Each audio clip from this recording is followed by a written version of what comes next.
Volkan, over here. Yep. Hi, how are you? Good, Zara. Good, thanks. You fought all over the world, but how special is it to get to compete in Paris?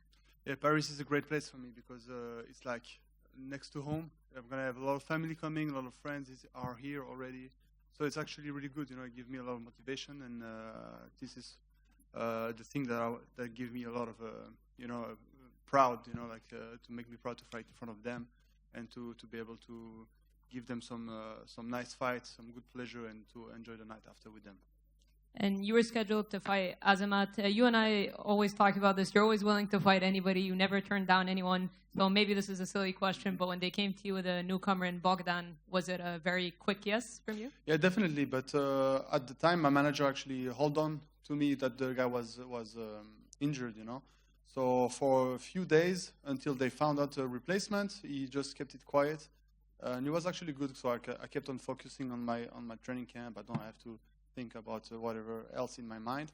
And whenever he announced me, he came already with the answer, like they found out a new opponent. They had some talks. They said like the UFC told him there was no top 15 available to fight in Paris. He knew already I wanted to keep that date, you know, because Paris is a place I really wanted to fight in. And so they say, if you really want to keep the spot, then you have to fight this guy. We're gonna have to sign a new guy, right?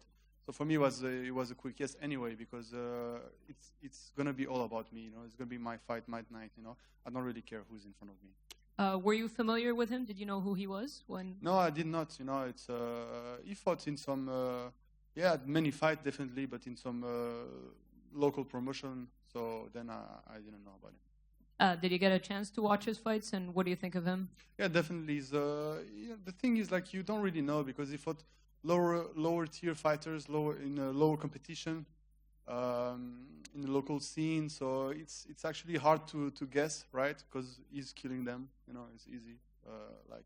He's better than them. But how good is he? You know, there is always a gap, right? But it was actually the same for me. You know, I also fought in local promotions back in the day, before the UFC. Then I arrived in the UFC, and then, you know, it was time to prove. And my first fight was actually the same situation as him. My first fight was against a top 10 guy who was OSP, Oezdemir, was ranked 6 at the time, and I had to go there and, you know, give my best. You know, so obviously I know the feeling. You know, I know what he's going through right now, but I've lived that and I've done it. You know, so I know how it's going to be for him in his mind, and I'm here to stop him. And one more from me. How do you plan on regaining consistency? Because you've had ups and downs. You had a recent very good win over Paul Craig, who was on a nice winning streak. So what do you feel like you need to do to get back on a winning streak? Yeah, the thing is, like you say, consistent. You know, being consistent with everything. You know, I had a lot of times, you know, when I accept fights. You know, I also know I have a lot of stuff going on. You know, injuries and problems and this. This camp actually was really injury-free for a long time, towards the end, obviously. So it was one of the first time I'm feeling really, really great as well. You know, so it's always the same. You know, I'm always here to give a fight. You know, so sometimes I need I guess people to protect me from myself. Merci. Volkan over here. Yeah. Do you feel like there's any difficulties or pressures when you have to take on a debuting fighter like you are on Saturday night? Yeah, because like I say, you never know what to expect. You know. They fight against guy and everything goes perfect for them, because they don't have the same. Nobody's answering to them, you know. Like they don't have the real fight, like the dog fight. So you don't really know what they're made of, you know. Because once it's becoming really difficult, that's when you see like who you are. And coming from Switzerland, you mentioned before you're having lots of families and friends coming out for the fight. Do you feel like this is almost like a home field kind of fight? Yeah, definitely. You know, I'm coming from the French-speaking part of Switzerland, so it's actually really good for me, because a lot of people are usually coming to Paris often, you know, for a holiday vacation. You know, it's like an easy destination for them. They're willing to make the trip, so it's actually gonna be good because there's a lot of people coming. Do you feel like if you get a big win here, maybe the UFC would look at a Swiss event because the European scene is growing so much? Yeah, actually, it's everything is going well, you know, for Switzerland as well. You know, there is a lot of media also interested. It's always developing, you know. And it's an idea I always wanted to bring to the table, you know.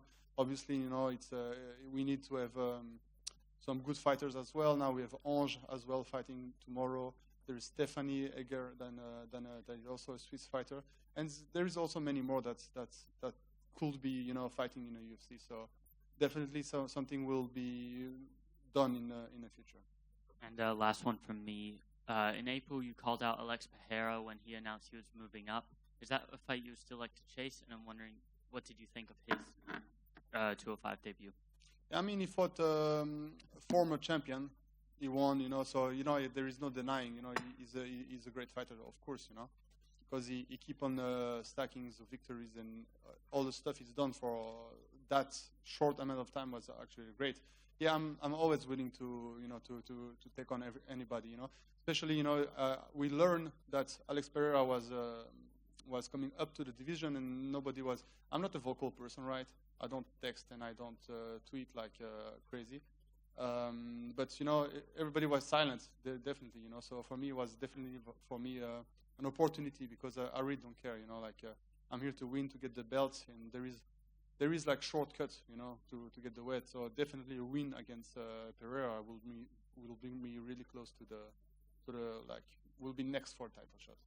And Dana White said last night at the Dana White Contender Series press conference that they were looking at doing Yuri Prochazka versus Alex Pereira in December. I wonder what you think of that matchup. I think it's actually a really smart move, and it's actually good for the fans.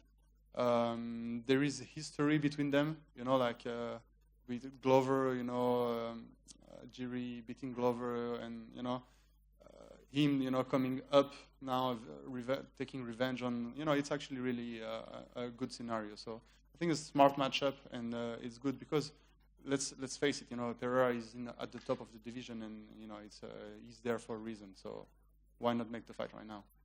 Thank you.